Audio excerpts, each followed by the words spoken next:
Number 1. The Alamo.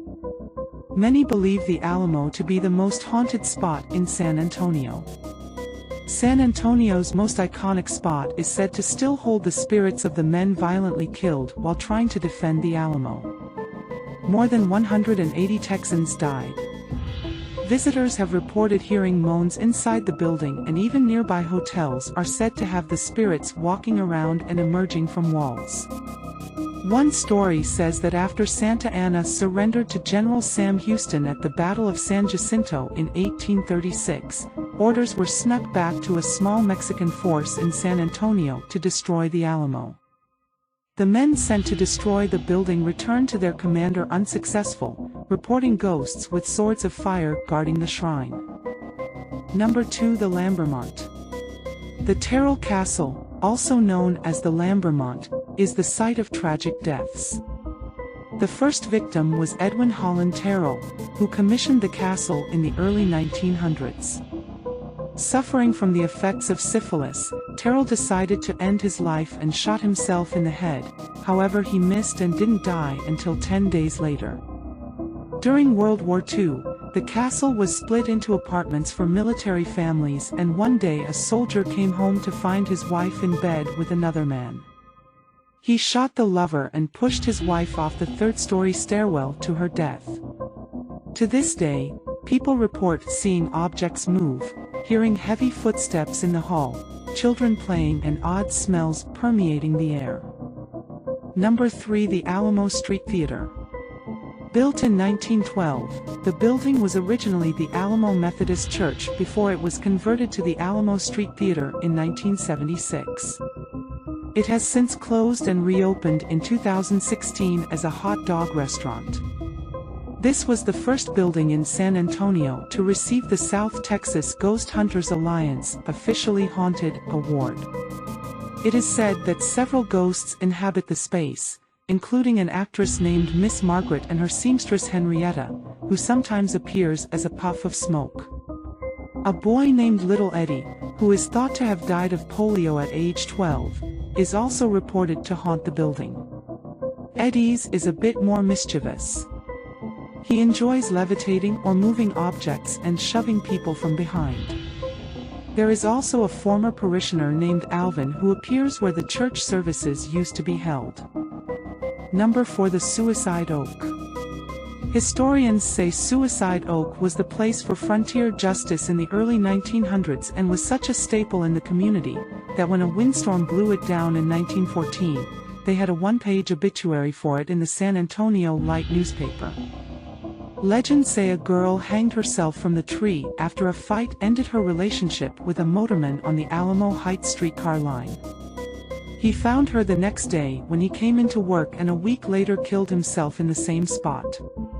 The stories say that her ghost wanders the area, inciting violence and trying to convince weak minds to take their life.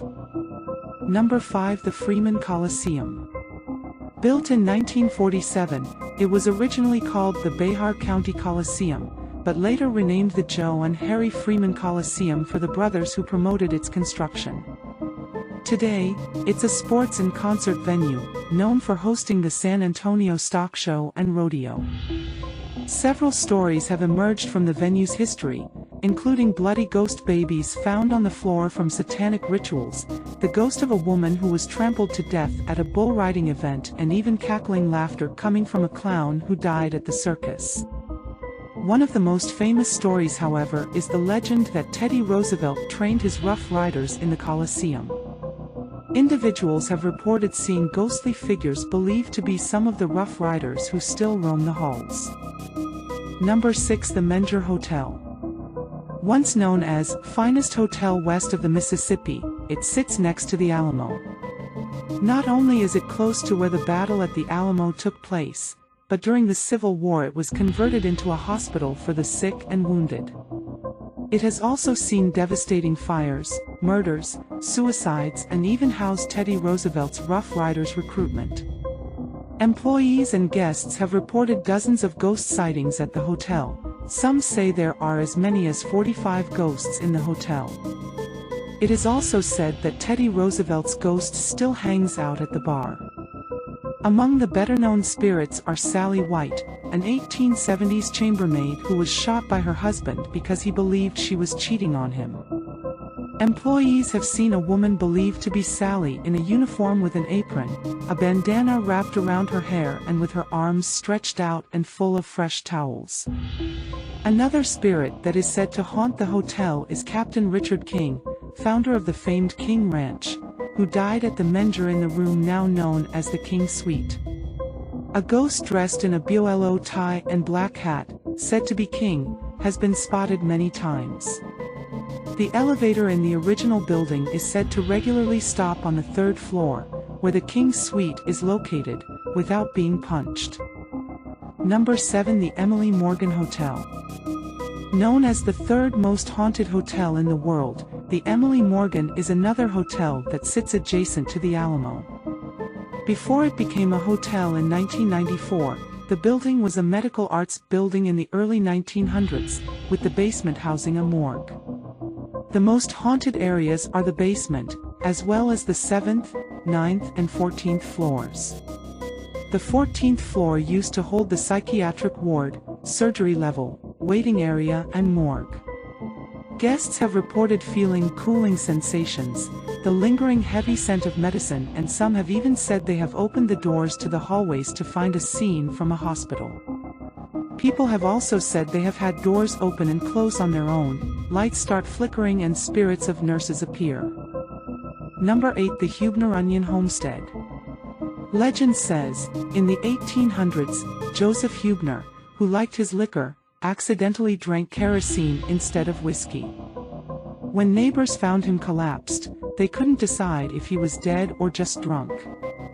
They took a vote, decided he was dead and buried him. Later, when Judge John F. Onion and his wife, Harriet, purchased the house in 1930, there already were tales of noises coming from the house that supposedly drove horses of passers-by into a frenzy. Some believe Huebner haunts the property because he wasn't dead when they buried him. Number 9. The St. Anthony Hotel.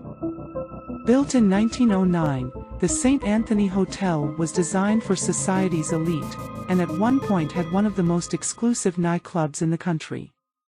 The hotel is rich in history, with notable guests like Fred Astaire, George Clooney and Arnold Schwarzenegger. It is said to be incredibly haunted, though there is a lot of speculation on just who is doing the haunting. Many of the ghosts remain unidentified, though they continue to haunt guests and staff.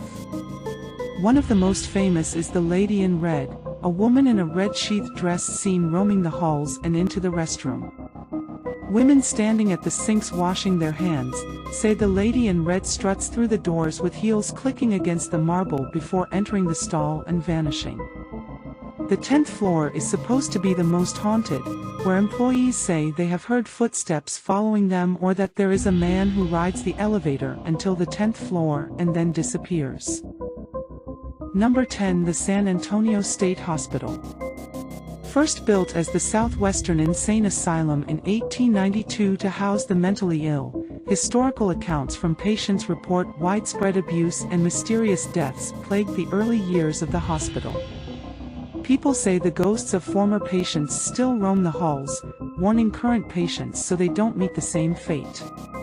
Reports also say that staff members acknowledge that spiritual occurrences go on but refuse to describe the encounters.